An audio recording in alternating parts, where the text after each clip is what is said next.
So, welcome to my new workspace. Welcome to I haven't done a video since May, and last time I did a video, it was because I was painting a cool Sentinel, and I did like the whole brush painting experience. I had started this project, said that I was going to show you guys the finished product, and then I really have not been doing a good job keeping up with this channel. But anyway. So I have other projects I got to do. I moved, so I actually have a brand new dedicated workspace. I've got some overhead lighting, actually right here, which is great for working. Not so much great for the camera. I have a new camera. I have new accessories. I have new editing software stuff mainly for my primary YouTube channel, which has nothing to do with models and stuff. But anyway, so last time we saw this, it was in a state where it was basically gloss coated and ready for some decaling, I believe, which is just on the primary painting. But this is the finished tank, all done. And I actually decided that I was going to give it a sister tank, which is also done here. We'll look at it in a minute. And I'm going to do a third one, just have a full 3-tank squad in my army on my roster. But so I did the painting as you saw, did all the decaling that I wanted, did the detail painting. I think I'm very happy with the way it came out.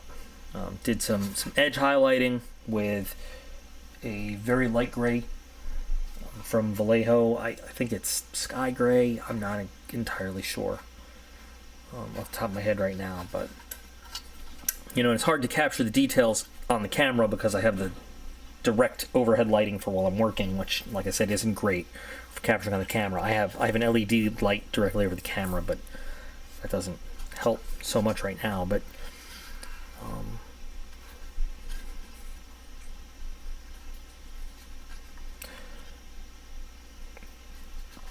I have the missile magnetized, which I love that aspect where you can have it up or take it off. I used Army Painter anti-shine matte spray, in a rattle can to give it its matte. I might give it one more matte coating because you can see there's still a little bit of shine in some areas there, which I'm not happy with. There's a great flat look to it, but when the light hits it in some areas, it needs just one more coat. But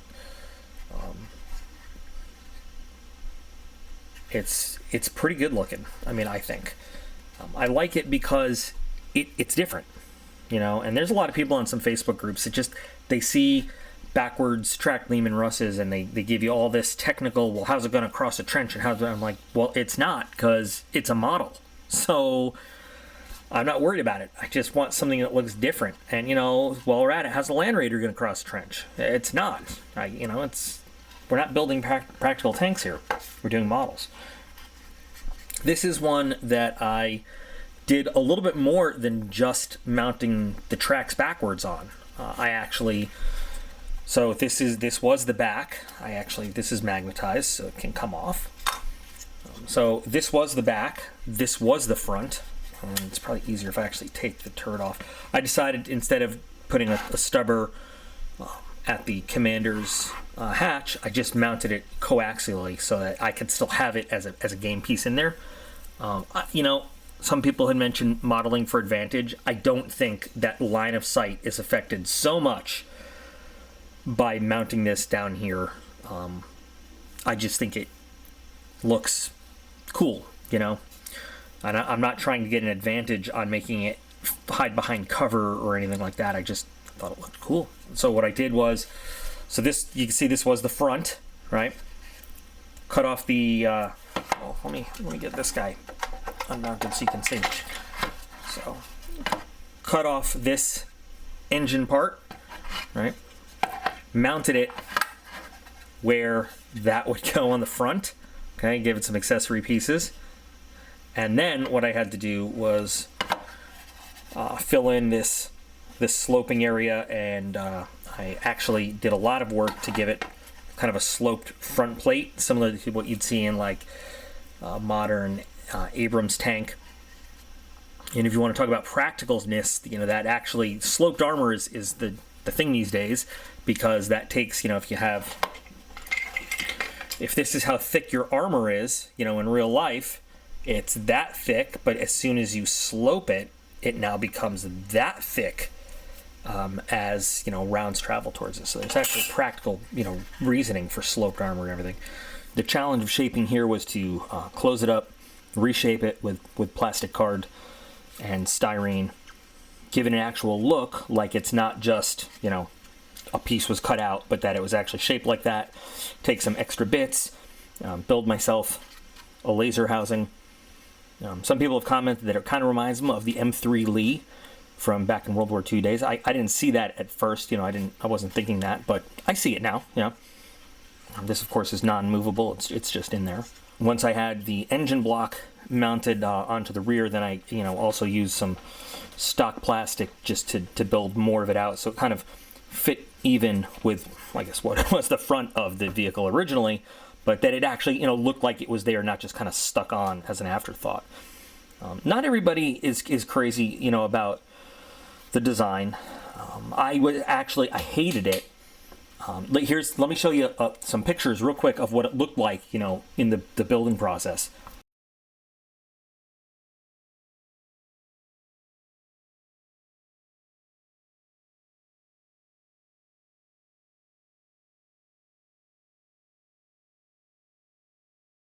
So you can see I used the hull and the tracks from, you know, an old Russ that had been used for something else. Doing it this way, though, meant that I didn't have to haphazardly or crazy engineering-wise refit the tracks on backwards. That's why the tracks actually face kind of opposite direction of most Leman Russ tracks. But I was just able to take the hull and leave it assembled how it was, and then just, you know, rework it as it goes. In my big box of parts for tanks and such. Let's see, this is number 891. Yeah.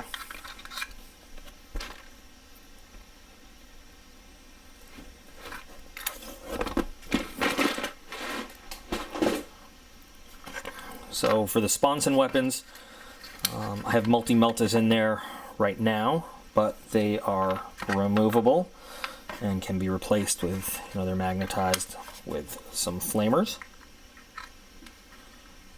which are just an option. They're the only two I put in there. I didn't do anything else.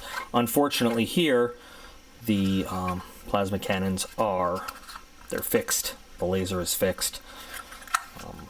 I wasn't going for like the full magnetized option when I was building, you know, either of these. I just kind of did it. So for the turret, though, I guess some people asked if this was like stealth tank, and just because of the way I did it, and I wasn't thinking of that at all. I just was looking for something very different. So I built kind of a shell around the cannon, so it raises, and you can kind of see what's left of the cannon in there. You know, the rest of it.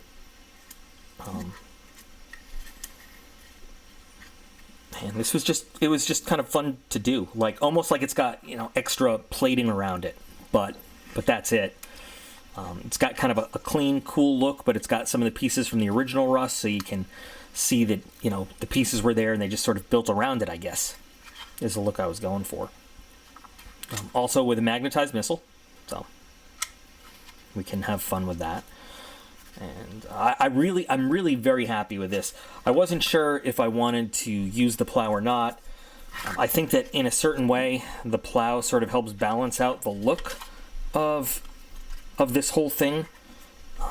Especially, you know, before it was all painted and finished, I really was not happy with the look of it, the way it was coming out. So, you know, the plow really helped me just be more happy with it. I do like it now that it's all finished without the plow, with or without. So this is just, you know, I just flipped a missile somewhere completely down here. I'll have to find it. But this is, yeah, the final look of how this guy turned out. And I am pretty happy with it. It does look, I think this, with the sloping front plate, looks a lot better with the forward tracks, the reverse tracks, than this does. which really, it does just look like somebody flipped the tracks backwards on a Leman Russ. This actually at least looks like kind of a different design. There are people that are always going to look at it as, you know, you just built your tank backwards, which, you know, I did, so okay.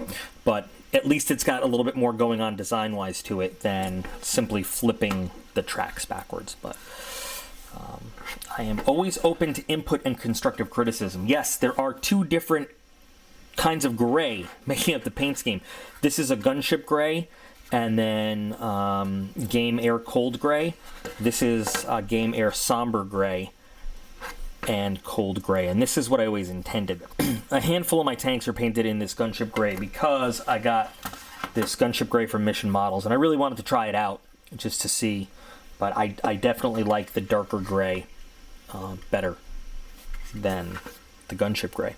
You know, the fluff of my whole army, of my entire, I don't know if it's a regiment or what it is, you know, brigade, however many it is, but you know, it's the remainders of different units that were thrown together to form this one unit, you know, and so that's why I can easily get away with different shades of paint, different paint jobs. You know, it's just kind of how I wanted to do it, specifically so that I could experiment with different stuff, different markings, different colors. You know, it lets me just have freedom to do it instead of, you know, the standard, all of your stuff must match. Stragglers, that's kind of the word I was thinking of, but they're not stragglers, they're just survivors, I guess.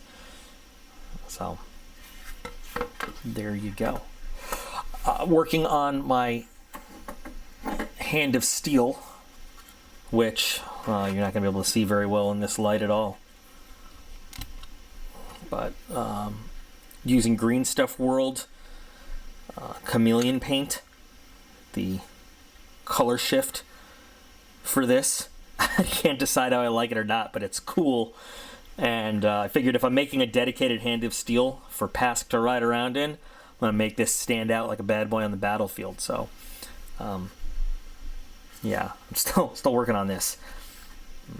And, you know, I have a video of all of the options that this tank has, but we'll see this soon. I've got some other projects, you know, I really want to get to work. I want to post at least one video a week on this channel now, if not more, now that I have a permanent workstation to work with and everything. So yeah, what do you guys think of the way that this came out, of the way that number 2 came out, and we'll have a number 3 shortly to look at. So curious to see your thoughts and everything. But thanks for joining me and letting me waste a little bit more of your time once again. You'll notice these guys aren't very weathered up. I'll explain in another video how I decide how much weathering I give each tank, but there's a method to the madness, and we'll talk about that. So, thanks for joining me, guys. Thanks for watching, and I'll be back again with some more projects real soon.